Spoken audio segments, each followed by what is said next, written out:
Hi అండి, welcome to political radio channel.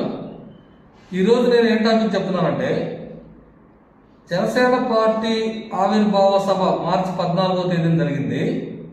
ఆ రోజు పవన్ కళ్యాణ్ గారు ఏమన్నారంటే, మనం నిలబడ్డాము, తెలుగుదేశం పార్టీని కూడా నిలబెట్టాము అన్నారు. ఇక్కడ మనం దీన్ని విశ్లేషణాత్మకంగా కూడా గమనించుకుంటే, ఇక్కడ తెలుగుదేశం పార్టీ నాయకులు ఎవరు కూడా నొప్పించుకోని అవసరం లేదు. ఆయన ఉద్దేశం తెలుగుదేశం పార్టీని విమర్శించడం అయితే ఖచ్చితంగా కాదు. ఆయన ఉద్దేశం ఏంటిది అని అంటే, 2019 సంవత్సరంలో జనసేన ఒంటరిగా పోటీ చేసి ఒక్క సీటు గెలిచింది.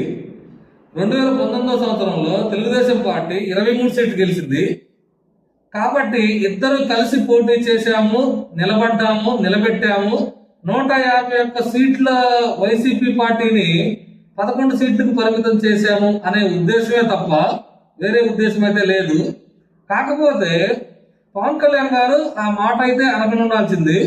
ఇద్దరము కలిసి వైసీపీ పార్టీని బొందబెట్టాము అనంటే బాగుండేది.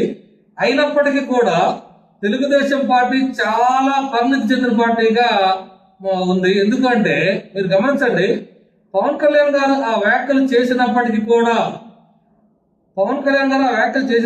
కూడా తెలుగుదేశం పార్టీ నాయకులు ఎవ్వరూ కూడా మీడియా ముందుకు వచ్చి మాట్లాడటం కానీ, పొత్తు ధర్మాన్ని వీడడం కానీ అట్లా చేయడానికి కూడా ప్రయత్నించలేదు.